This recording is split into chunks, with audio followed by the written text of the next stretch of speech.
My name is Melissa Turner. I'm 33 years old. I work as a marketing coordinator in Tampa, Florida. And 4 months ago, my husband's own sister hired a private investigator to secretly follow me, convinced I was having an affair. I want to tell you what I was actually doing during those secretive evening meetings and disappearing weekends because it wasn't what she thought. And I want to tell you what that same detective found instead, because by the time the truth came out, it wasn't my marriage that needed saving. Before I get into it, if you've ever been judged unfairly for something you were actually doing for entirely good private reasons, this story is for you. Subscribe if that resonates and drop a comment telling me where you're watching from tonight, because I genuinely read every single one. I need to tell you about my sister-in-law first, because none of this makes sense without understanding exactly who Karen is and why her suspicion carried the weight it did. Karen Mercer is my husband, David's older sister, 38, fiercely protective of her family in a way that's admirable most of the time and genuinely overwhelming the rest of the time. She's the kind of person who remembers every birthday, organizes every family gathering, down to the seating chart and the exact centerpiece arrangements, and has appointed herself unofficially, but unmistakably, the person responsible for making sure nobody in the family gets hurt. She'd earned that role honestly in some ways, having stepped up considerably when their own mother passed young, taking on a kind of surrogate matriarch position within the family that everyone, including David, simply accepted as normal, without ever fully questioning it. David and I have been married 6 years, and Karen has always been warm toward me, though I've noticed over those 6 years a certain watchfulness underneath the warmth, the specific attention of someone quietly evaluating whether you're actually good enough for the sibling she loves. She'd never said anything critical outright, but I'd catch her sometimes studying David and me together at family dinners the way you'd study a structure you were quietly assessing for weaknesses. And I'd always told myself it was simply her nature protective rather than suspicious, the two easy to confuse from the outside until apparently they aren't. I should tell you about what I was actually doing during those months, because understanding it matters more than almost anything else in this story. 8 months ago, I started quietly developing a business plan for a boutique marketing consultancy, something I'd wanted to build for years, but had never had the confidence or the capital to actually attempt a dream I'd mentioned to David only once early in our relationship, half joking, never expecting to actually pursue it seriously. I found a mentor, a woman named Angela Ruiz, a retired marketing executive who agreed to meet with me regularly in the evenings, usually at a hotel lobby cafe near her office, since it was convenient for both our schedules to help me build an actual business plan, financial projections, a client acquisition strategy, the unglamorous spreadsheet, heavy scaffolding underneath any genuinely viable business idea. I hadn't told David yet, and I definitely hadn't told the wider family, because I wanted to have something real, something concrete and fully formed before I brought it to anyone, especially before I brought it to David, who I knew would want to help immediately, and I genuinely wanted to prove to myself first that I could build the early stages on my own. I canceled a few family dinners during those months, citing vague work commitments. I took calls in another room. I disappeared for entire Saturday afternoons to work on financial spreadsheets at coffee shops where nobody would recognize me and ask questions I wasn't ready to answer yet. I want you to notice the way I eventually had to notice myself, exactly how that pattern of behavior looks from the outside to someone who doesn't know the actual reason behind it. If you're already curious, stay with me because it gets much more interesting before it resolves. And if this is hitting close to home for you, drop a comment and let me know because I genuinely read every single one. 4 months ago, David mentioned almost in passing over dinner that Karen had asked him twice recently whether everything was okay between the two of us, whether I seemed distant to him too. I brushed it off at the time, genuinely too absorbed in my own secretive project to fully register the warning signs building around me. I had no idea during those weeks that Karen had already taken the concern considerably further than a few casual questions to her brother. I found out 3 weeks later when Karen called me directly, her voice unsteady in a way I'd never heard from her before, and asked if we could meet alone that same afternoon. I met her at a coffee shop near her office, The same kind of quiet corner table meeting I'd been having with Angela for months, an irony that wasn't lost on me even in the moment. Karen was already seated when I arrived, a thick folder sitting on the table in front of her, her hands folded tightly over it, her coffee untouched, and she slid the folder across the moment I sat down, her hands trembling slightly. "Melissa, I need to show you something, and I need you to know I did this because I love my brother, not because I wanted to hurt you.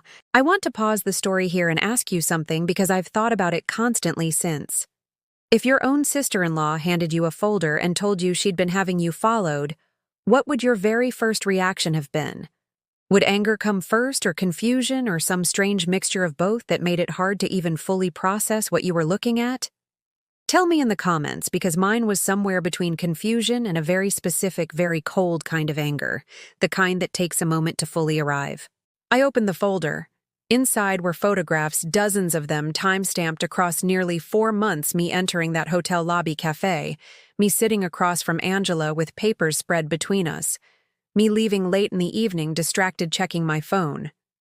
A detailed surveillance log accompanied the photos, dates, times, locations, the careful methodical documentation of a private investigator named Frank Delgado, who Karen had hired.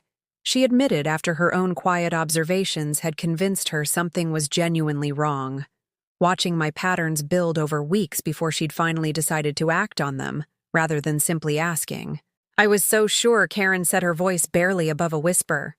The secrecy, the canceled plans, the late nights. I convinced myself I was protecting David from finding out the hard way. I sat there flipping through months of my own life documented by a stranger and felt a genuine wave of anger rise in my chest, followed almost immediately by something more complicated once I actually looked closely at the photographs themselves. "Karen," I said slowly, "this is Angela Ruiz. She's a business mentor. We've been building a marketing consultancy business plan together. This isn't an affair. This is a business plan I wasn't ready to tell anyone about yet." Karen's face went through several stages very quickly, confusion, then dawning horror at what she'd actually done, then something that looked almost like physical pain. "Oh God, Melissa. I am so sorry. I never should have done this without talking to you directly first." If you're wondering what you would have felt in that exact moment, discovering you'd been secretly surveilled for months over something completely innocent, I want to ask you directly. Would you have forgiven her immediately, or would you have needed more time to sit with the anger first? Tell me in the comments, because I genuinely needed both in that order before I could actually move forward. I want to be honest that I was furious with Karen in the moment sitting across from her at that coffee table, and told her so plainly that hiring someone to secretly document months of my life was a genuine violation, regardless of her intentions, that loving David didn't give her the right to treat me like a suspect, without ever once simply asking me directly what was going on.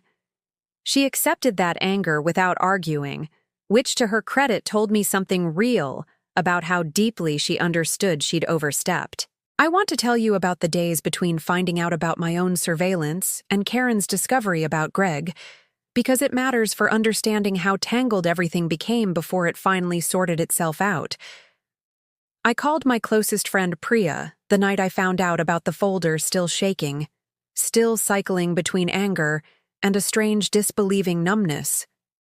She listened to the entire thing without interrupting, and when I finally finished, she said quietly, "Melissa, I need you to hear this from someone outside your family. What Karen did was a genuine violation regardless of how much she loves David.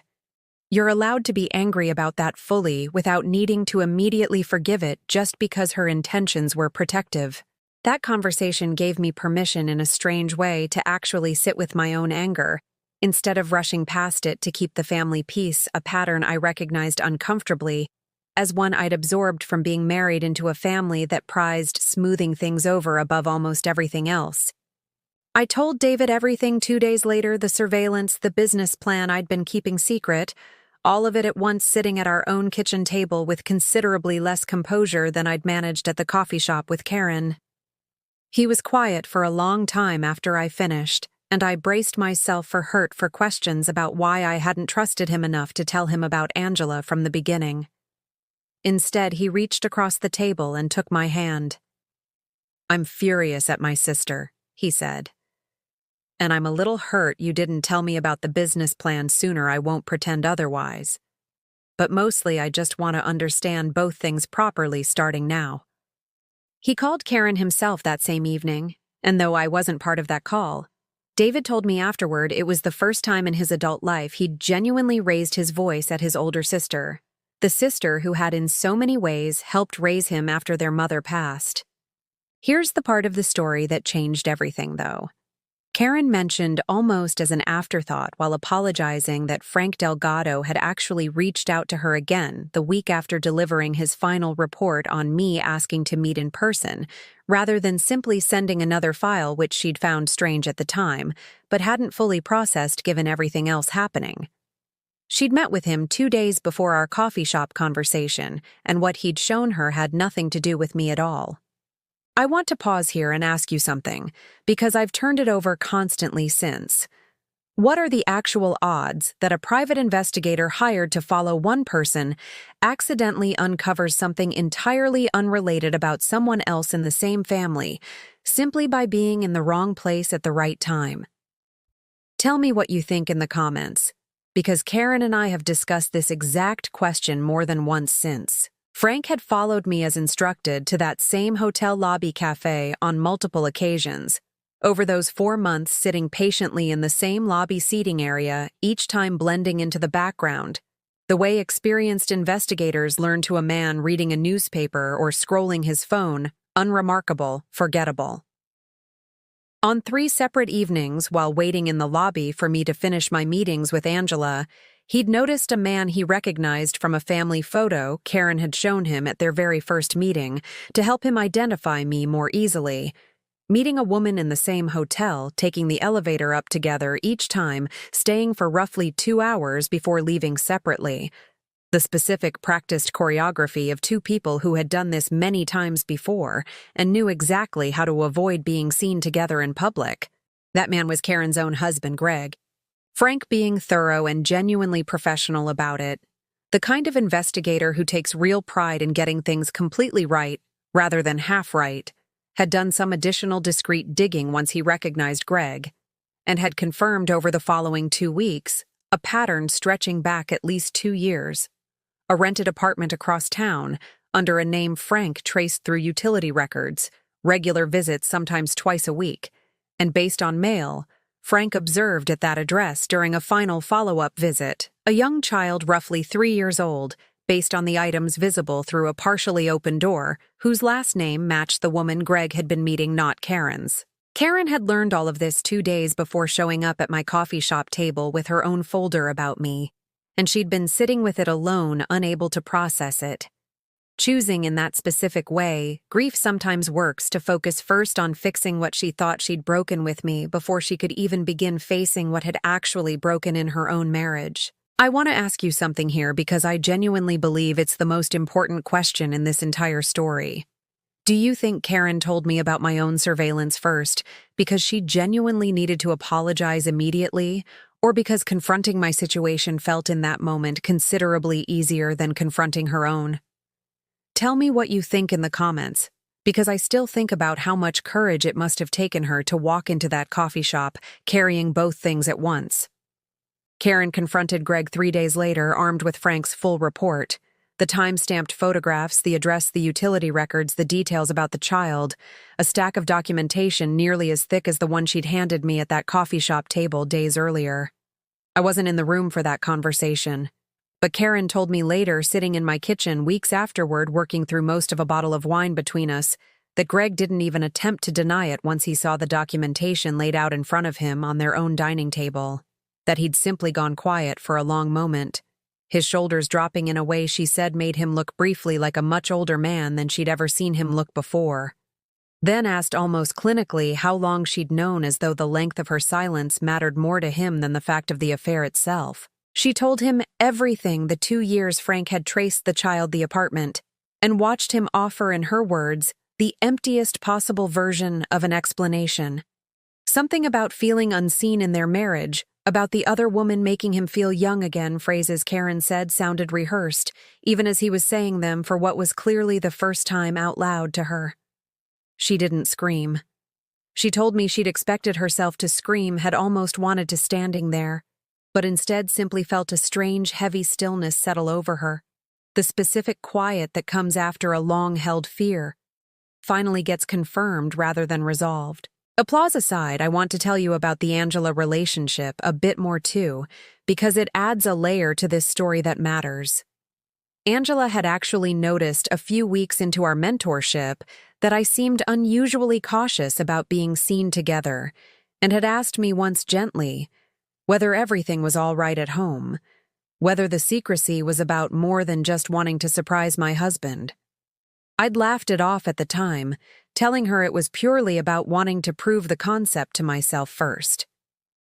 Looking back, I think some part of me also enjoyed having something that was entirely privately, mine a small rebellion against a marriage and a family where so much felt communal shared subject to Karen's careful oversight in ways I hadn't fully examined until all of this forced me to. Here's where things stand now.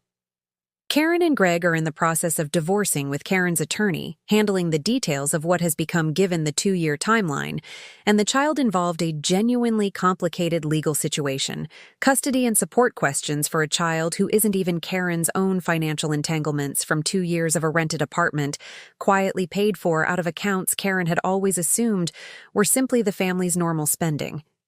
Karen has stayed remarkably close to me through all of it.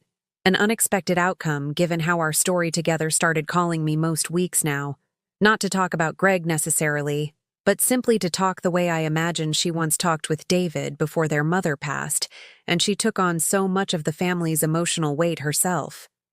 She's told me more than once that the entire experience taught her something she wishes she'd understood years earlier, that the specific watchful protectiveness she'd always been proud of in herself had somewhere along the way curdled into something closer to control aimed at exactly the wrong person, for exactly the wrong reasons, while the actual threat to her family's stability had been sitting comfortably in her own house the entire time. David, once the full picture became clear, sat down with both Karen and me together, and made a point of telling his sister gently but firmly that trust has to run in both directions in a family that, watching me from a distance instead of simply asking a direct question, had cost her months of unnecessary suspicion and nearly cost her the relationship with me entirely, and that the same instinct to investigate quietly rather than ask directly had ironically also cost her 2 additional years of not knowing the truth about her own marriage, since a single honest conversation with Greg at any point